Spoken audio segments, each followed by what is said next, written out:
Hey gun people, we're going to talk about Derringers.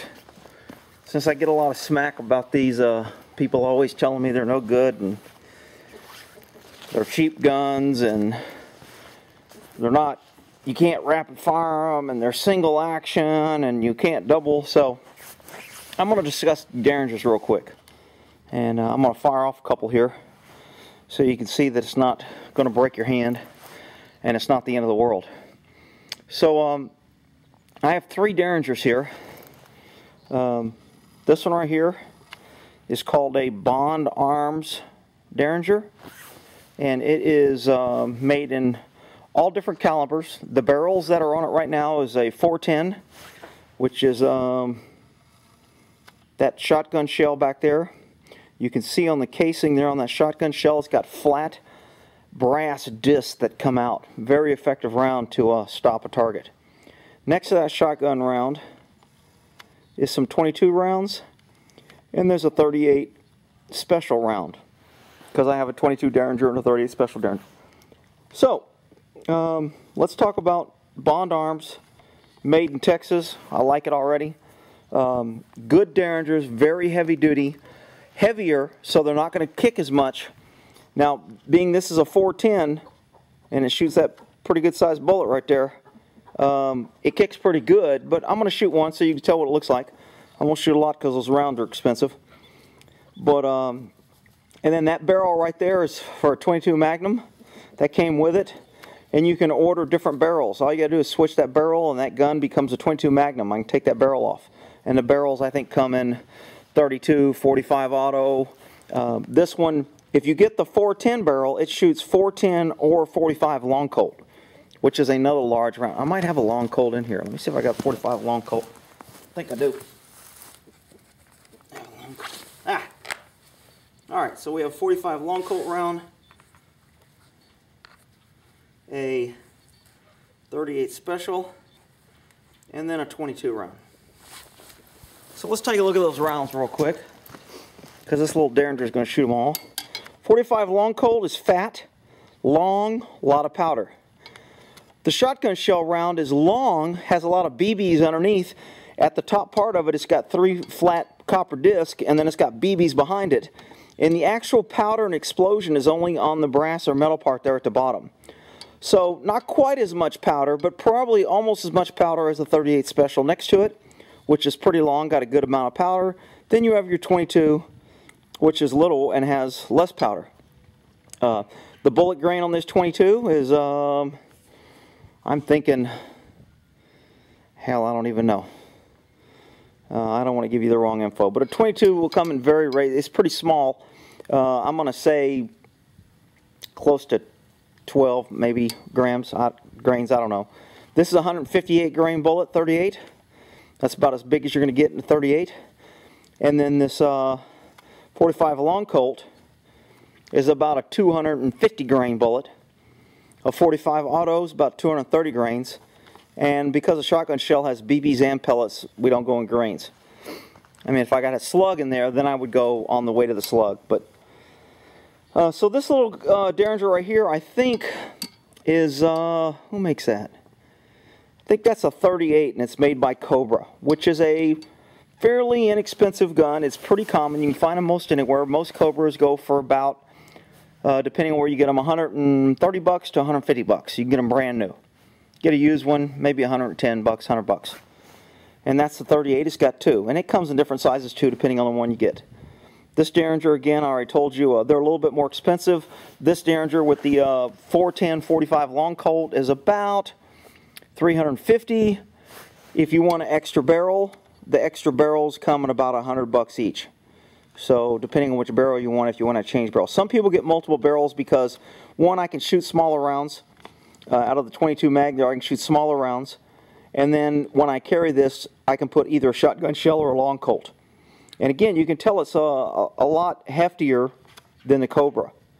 Again, this is Bond Arm. And then the other one is a 22, which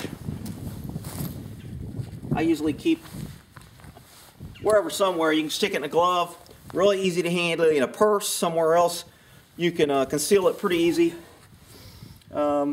And then let me get this on here so I can show you how to open it and with me looking at it, so I know I'm doing the right thing here. Let me keep this in. Okay, so this is the 22. It has a little lever. Most Derringers have a little lever right here that you press down. Some you press straight down, some you go all the way forward, some you just move a little bit. But when you move this lever, it releases the barrel, and the barrel comes open. This thing is missing a screw, so what you just saw come off there is a little ejector. I've got a screw on order. It's hard to find them. But this little screw here, it's an ejector, and as you shoot the rounds, this thing pushes the rounds out so you can grab it. And there's a little screw that holds that there, and it's missing. So this is a 22.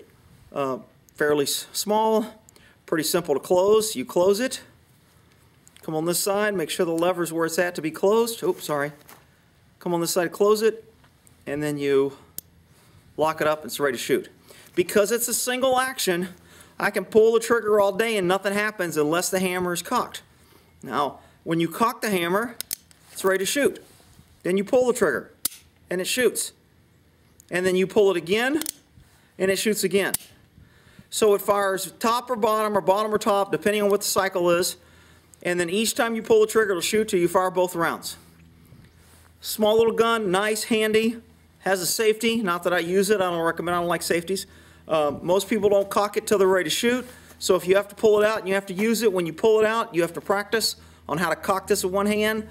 You can pull it straight back. I usually cock it to the side a little bit like so. If I have it, I just cock it like this and come around behind it and pull it straight back like so. And then I can squeeze it. Again, I'm going to go ahead and load this 22 so you can see me load it. There goes my little extractor that I have to keep putting in there. Put a couple bullets in here. 22. Slide one in there. Oh, let me put my extractor in first. If the screw was here, I wouldn't have to worry about this. So, put one bullet in. Put the second bullet in. It's loaded. Now I'm going to shut it. Once I shut it, I'm going to lock it in place. Make sure it's locked in place. This one right here, in order to lock it, the trigger's got to be back just a little bit so it'll move out of the way. There you go. And now it's locked in place. Now it's ready to shoot. When I cock it, I pull it again. Because the hammer's not cocked, even though it's loaded, I can pull this trigger all day. Ain't nothing going to happen. Because it's a single action. Remember, single action, you have to manually cock the trigger, and then all the trigger does is one action, single, it lets the trigger go forward. Double action does two things. When you pull the trigger, it cocks it, and then it releases it. Two things, hence double action. So that's a little 22. Let me get back down here on the little guns. And this is a 38. Make sure my little 38's open. Oh, I can't see this thing. Let's see if I'm still on. Oh shit, now I'm this stupid camera.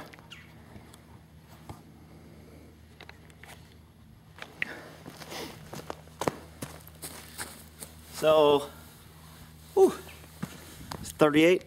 I'm going to make sure it's open. I'm going to take this little click here, push that down, goes forward, comes up. I have 2 bullets in there, so it's loaded. I'm going to close this, slide this around,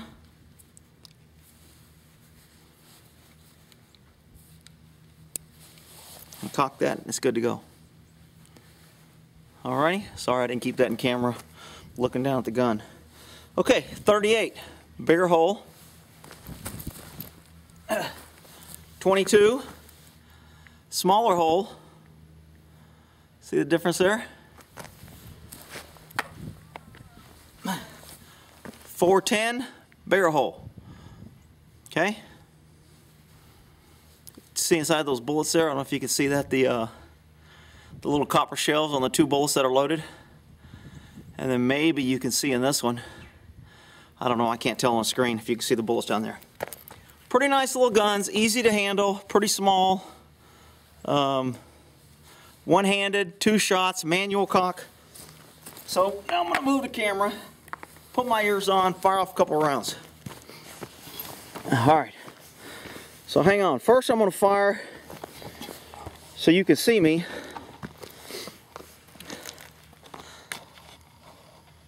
and that way you can tell how much this gun kicks.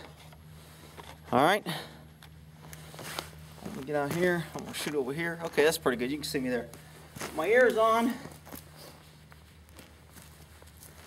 Alright, 22.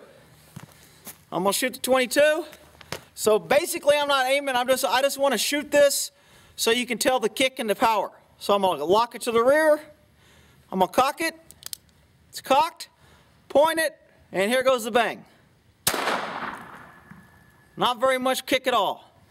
Pull the trigger all day, ain't nothing gonna happen until I cock it and the second round goes bang. Ready?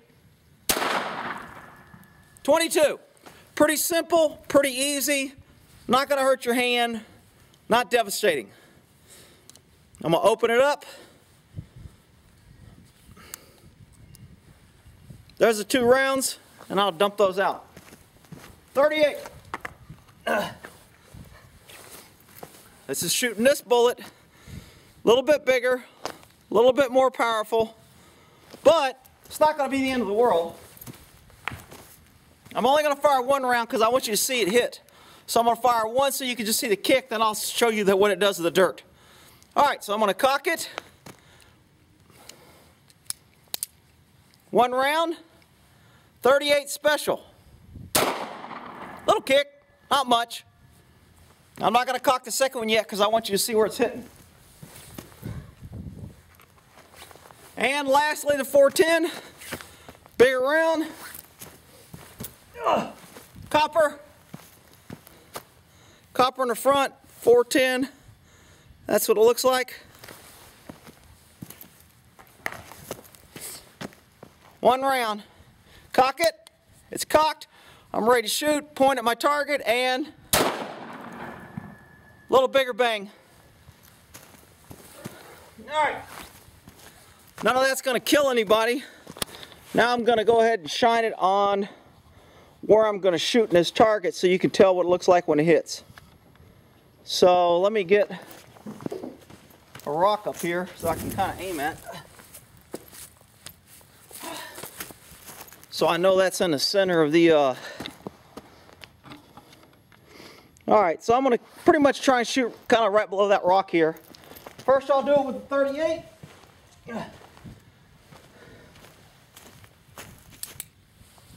.38, here we go, bang. Not much. And a 410, same spot, right underneath the rock. Here we go. A little bigger bang. Take my ears off now. Stop yelling. That's my little thing on Derringer. A lot of people, again, don't like them, think they're useless, think they're not a good gun. I'm telling you, in a crisis, any gun's a good gun that shoots. These little things are what I call gut guns or neck guns. They're obviously up close and personal, easy concealable, stick them in your back pocket, in your boot, in your purse, in your wallet, in a shirt pocket, strap it to your leg with duct tape. You can hide these things just about anywhere. Easy to grab. And again, these are for your oh shit situations. Somebody's grabbed me, somebody's trying to rape. If you're a woman, they're trying to rape you or pull you away, kidnap you, whatever. You may get jumped, robbed, home invaded, anything. These guns, it's easy. There's not a lot of moving parts. You basically have to practice cocking it and squeezing the trigger. So in a crisis, you know you got to cock that trigger. You stick that in the gut, stick it in the neck, stick it under the chin, stick it in the throat. When you shoot this gun, I don't care if it's from a 22 or from the 410, it's gonna stop the attack, stop the aggressive movement. And again, the key phrase, you're stopping yourself from seriously bodily injury and or harm or death. You were in fear of your life or safety. And this gun will definitely, hopefully, make the bad guy in fear of his life or safety, and he will want to run and not come back. But if he doesn't, well, that's why you have 2 rounds. If the first one doesn't get his attention, maybe the second one will. All right, Derringers, I think they're good little guns. I like them in my list of weapons to have around. They're easy to load. You can set these in a nightstand by the bed. These will stay loaded. There's no tension. There's no magazine. These are kind of like a revolver. When you pick them up, all you got to do is cock the trigger and they fire. They're not much simpler than that. So they're good guns to put in a desk drawer, to cut a hole in a book and slip it in a book, and you know which book it is that contains the gun. These guns, Derringers, were made a long time ago for the poker players to hide because they used to take the guns, but they're still an effective weapon. They're good. I think it's only a matter of time before the government's going to try to outlaw them. You should probably get one now. I think you should get one of every gun now before they're outlawed. You should get 10 of every gun. So when they're outlawed, you'll be rich because everyone will be coming to you wanting one of your guns. So anyway, that's my spiel on Derringers. Hope that helps. I forgot to tell you the brand. That one brand over there is a, I think, American Derringer. One's a Cobra, one's a Bond Arms. I think I have another one that's made by a company named Rohm, R-O-H-M. They were made in Germany. I don't know if they make them anymore. Pretty good little Derringers. Still around the $100, $150 range. I was at the gun show in Fort Worth this weekend, and some guy had one sitting on there. And I asked him what he wanted for it. He said $500. I said, damn, what does that thing do? Shoot gold bullets? He goes, oh man, these are the best guns. These were made in Germany. Blah. I go, dude, I picked one up 6 months ago at a gun show for $99. Oh, you got a hell of a deal. You got a hell of a deal. These are high value guns. So again, the value of a gun is what you're willing to pay and what somebody's willing to take for it. A Rohm made in Germany. I guess I might take it over a Cobra because the Cobras are pretty considered low end, but the Cobras are a well-built gun. There's nothing wrong with them. They work well. They're in business. They make a lot of calibers. They come in pink, ladies. They got pink grips, pink guns. So Cobras are really easy. You can go to Cobra website. Bond Arms, all of theirs are stainless steel, but I think they have the Lady Bond and the pink grip Bond. And so if you go to Bond, B-O-N-D Arms, they're out of Texas, and really, really nice, well-built guns. Obviously, it costs more than the others. It's the most well-built, but you can tell it's a little bit bigger. So concealability, if you're really wanting concealability, then you may want the Cobra or one of the smaller ones. But for sitting in a nightstand or sitting in the house that you're not carrying, these stainless steel Bonds are not going to rust. They're stainless steel. You don't have to worry about finishes. Very, very well made, and you can always get different barrels. So if you ever want to sell it, somebody doesn't like it, you can say, hey, you know, if you've got a 38 and they want a 410 or 45, you can say, hey, you know what, order the barrel for $100 and you got your gun. So that's my spiel on Derringers. Hope that helps. Well, in that there, Buddy Vendor Day, you're good boys. And hello, chickens, roo-roo, you're good boys too. What you guys are up to. They're causing problems.